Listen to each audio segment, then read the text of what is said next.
ओम शांति। आज 7 सितंबर 2023 के साकार मधुर महावाक्य हैं।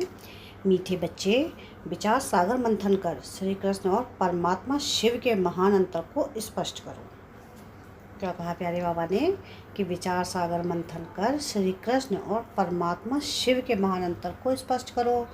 प्रश्न है आज की मुरली का कि ब्रह्मा बाबा अपने आप से क्या बातें करते हैं, उन्हें वंडर क्या लगता है। उत्तर है इसका कि ब्रह्मा बाबा अपने आप से बातें करते हैं, पता नहीं क्या होता जो शिव बाबा घड़ी घड़ी भूल जाता है। ऐसे तो नहीं, बाबा जब प्रवेश करते हैं तब याद रहती है, बाबा चले जाते हैं तो याद भूल जाती है। परंतु मैं तो उनका बच्चा हूँ, याद भूल क्यों जाती? क्या मेरी याद से ही बाबा आते हैं? ऐसे ऐसे बाबा अपने आप से बातें करके वंडर खाते रहते हैं। गीत है आज की मुरली का कि तू प्यार का सागर है। ओम शांति। शिव बाबा बैठ करके अपने सिकीरते बच्चों को समझाते हैं कि गीता का भगवान कौन है, क्योंकि इस समय भारत में है अज्ञान अंधियारा। इसको कहा जाता है घोर अंधियारा, अज्ञान अंधियारा। फिर सोचना चाहिए ज्ञान का। परमपिता परमात्मा को ही मनुष्य मानते हैं कि वह ज्ञान का सागर है, नॉलेजफुल है। अच्छा, वह ज्ञान का सागर है, उनसे क्या मिलता है? नदियों से पानी मिलता है तो भर भर कर स्नान भी करते हैं। तुमको ज्ञान सागर से क्या मिलता है? एक बूंद। बाप आकर बच्चों को समझाते हैं, मैं ज्ञान का सागर हूँ, तुमको बूंद देता हूँ। कौन सी बूंद? सिर्फ कहता हूँ मैं तुम्हारा बाप हूँ, तुम मुझे याद करो। समझो कि हम अपने शांति धाम सुखधाम जाते हैं। ज्ञान सागर एक सेकंड में जीवन मुक्ति वैकुंठ में भेज देते हैं। घर बैठे भी दिव्य दृष्टि दे देते हैं। मनुष्य तो एक दो को सामने दृष्टि देते हैं, बाबा घर बैठे साक्षात्कार करा लेते हैं। एक बूंद मिलने से ही तुम यहाँ से चले जाते हो, यहाँ बैठे बैठे तुम वैकुंठ में चले जाते हो। अब बाप बैठ समझाते हैं गीता का भगवान कौन है। वह है ज्ञान का सागर निराकार। मनुष्य तो गाते हैं श्री कृष्ण के लिए, अब तुमको समझाना है कि श्री कृष्ण ने ज्ञान नहीं सुनाया। पहले पहले तो कहते हैं कि श्री कृष्ण ने माता के गर्भ से जन्म लिया, कंसपुरी थी, फिर आवाज़ हुआ, हे कंस तुमको मारने वाला आ चुका है। यह तो जानते हो सब असुर हैं। कंस, जरासंधि, अकासुर, बकासुर, पापात्माएं सबका विनाश करने के लिए उनका जन्म दिखाते हैं। तो श्री कृष्ण ने जन्म लिया, वह तो छोटा था। फिर ज्ञान कब दिया? वह तो युद्ध के मैदान में श्री कृष्ण का बड़ा रूप दिखाते हैं, छोटा तो नहीं दिखाते हैं। वैसे भी श्री कृष्ण जयंती के बाद फिर गीता जयंती दिखाते हैं। कुछ समय के बाद जब वह बड़ा हुआ तब ज्ञान दिया होगा, यह भी दिखाते हैं। जन्म लिया है, टाइम भी दिखाते हैं कि रात्रि के समय। यहाँ तुम देखते हो शिव बाबा की पधरामनी हुई है, कोई को पता नहीं है कि कब प्रवेशता हुई। शिव बाबा तो बच्चा बना नहीं है, वह तो बूढ़े वानप्रस्थ अवस्था में आया है। कब आया उसकी डेट है नहीं। श्री कृष्ण की तो तिथि तारीख है, वह गर्भ से पैदा हुआ। यहाँ शिव बाबा तो ज्ञान का सागर है, उनको छोटा होना नहीं है। जो फिर बड़ा होकर ज्ञान सुनाए। श्री कृष्ण का जन्म तो स्वर्ग में हुआ, वह किसको राजयोग सिखला ना सके, क्योंकि खुद ही राजा है। बरोबर तुम जानते हो निराकार बाप ही आकर राजयोग सिखलाते हैं, पतितों को पावन राजाओं का राजा बनाते हैं। उस हद के रात और दिन तक, इस बेहद के रात और दिन के अर्थ में भी फर्क है। यह है संगम, जबकि ब्रह्मा की रात पूरी हो, ब्रह्मा का दिन शुरू होता है। यह है बेहद की रात्रि, अज्ञान अंधियारा। सतयुग में है सोजरा, उस रात की बात नहीं, वह तो श्री कृष्ण की का जन्म रात में मनाते हैं। वह हुई हद की बात, यह है बेहद की बात। बाप कहते हैं कि मैं आता हूँ, मेरी कोई तिथि तारीख नहीं। कृष्ण, राम आदि की भी तिथि तारीख है, मुख्य हैं ही दो।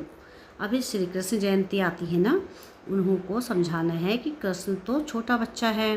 रात और दिन तो ब्रह्मा का गाया जाता है, ब्रह्मा का दिन श्री कृष्ण है और ब्रह्मा की रात ब्रह्मा है। ब्रह्मा ही फिर सो श्री कृष्ण बनता है। वह तो समझते हैं कि कृष्ण भगवान है, वह हाजिरा हजूर है, तो इस पर भी समझाना है। तुम्हारी है शिव जयंती, वो शिवरात्रि कहो, शिव जयंती कहना ठीक है, यह भी समझाना होता है। वह गर्भ में तो आते नहीं हैं, साधारण तन में आते हैं। श्री कृष्ण को तो 8 पीढ़ी चलती है। छोटेपन में उनको मोहन अथवा कृष्ण कहते हैं। जैसे प्रिंस ऑफ वेल्स है, वैसे ही पहले पहले गद्दी इंद्रप्रस्थ की थी। इंद्रप्रस्थ की प्रिंस ऑफ इंद्रप्रस्थ, फिर वह प्रिंस से किंग होगा। कृष्ण अक्षर नहीं, महाराजा नाम ही गाया जाता है। श्री लक्ष्मी नारायण को महाराजा महारानी कहते हैं। किंग अक्षर अंग्रेजों का है, असल नाम महाराजा महारानी है। ऐसे नहीं कि नारायण ने ज्ञान दिया था, स्वयंवर बाद श्री कृष्ण फिर श्री नारायण बनते हैं। वह इस ज्ञान सागर शिव का नाम बदलता नहीं।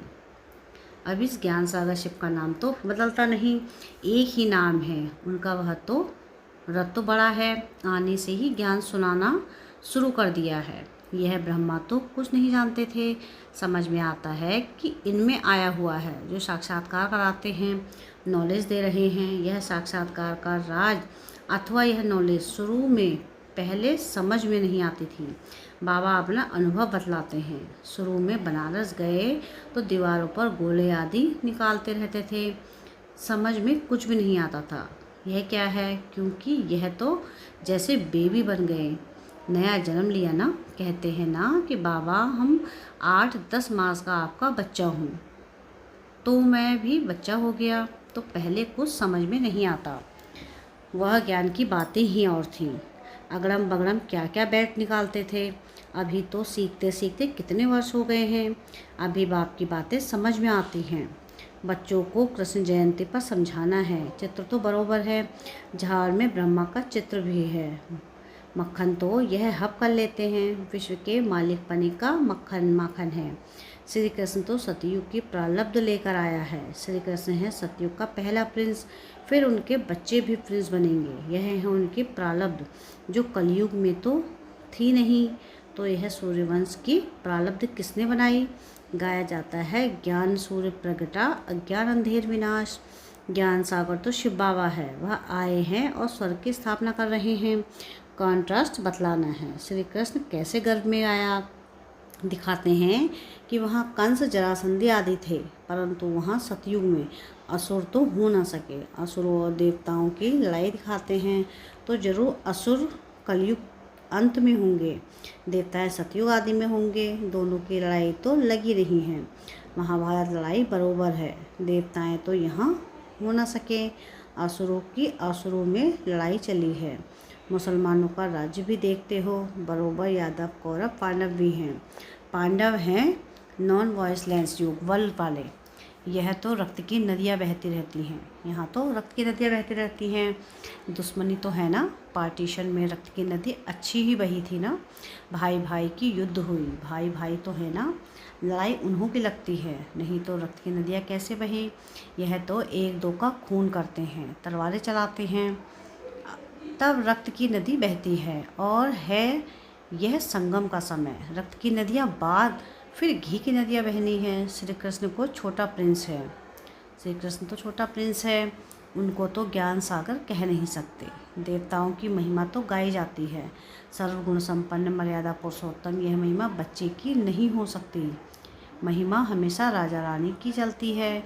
वह फिर लक्ष्मी नारायण को सतयुग में और कृष्ण को द्वापर में ले गए हैं। कितनी बड़ी भूल कर दी है। लक्ष्मी नारायण की छोटेपन की कहानी भी कोई बता नहीं सकते। राम सीता की भी कुछ न कुछ बतलाते हैं, कृष्ण की भी उल्टी सुलटी बात बतलाते हैं।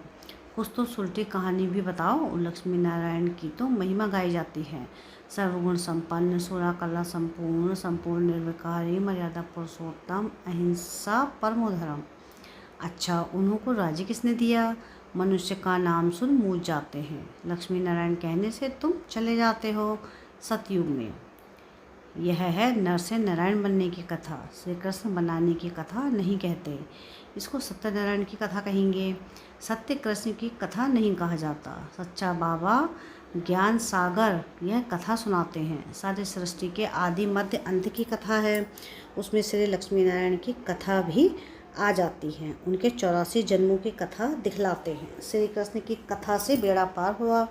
बरोबर बाप बैठ बच्चों को नर से नारायण बनाने की सच्ची कथा सुनाते हैं। श्री नारायण तो बड़ा है ना, स्वयंवर से पहले कौन थे? क्या लक्ष्मी नारायण ही नाम था या दूसरा और कोई नाम था?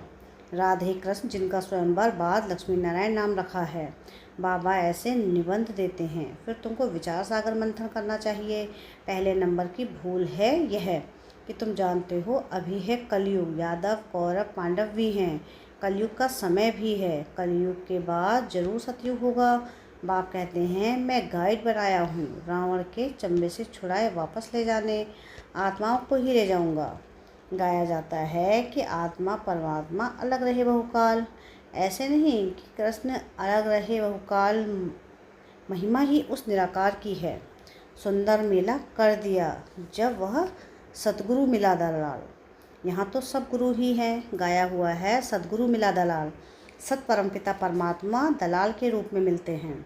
सौदा दलाल द्वारा होता है, यह भी सगाई होती है। आत्मा और परमात्मा अलग है। परमात्मा है निराकार, वह आकर इसमें प्रवेश कर तुम्हारी सगाई करते हैं, खुद दलाल बनते हैं। कहते हैं मुझ परमपिता परमात्मा को याद करो, इस शरीर में बैठ कहते हैं मामी का याद करो। मैं तुमको माया रावण से लिबरेट कर साथ ले जाऊंगा, तुमको फिर रजाई देकर मैं निर्वाण धाम में बैठ जाऊंगा। कृष्ण थोड़ी ही ऐसे कहेंगे, यह है ही आत्मा और परमात्मा।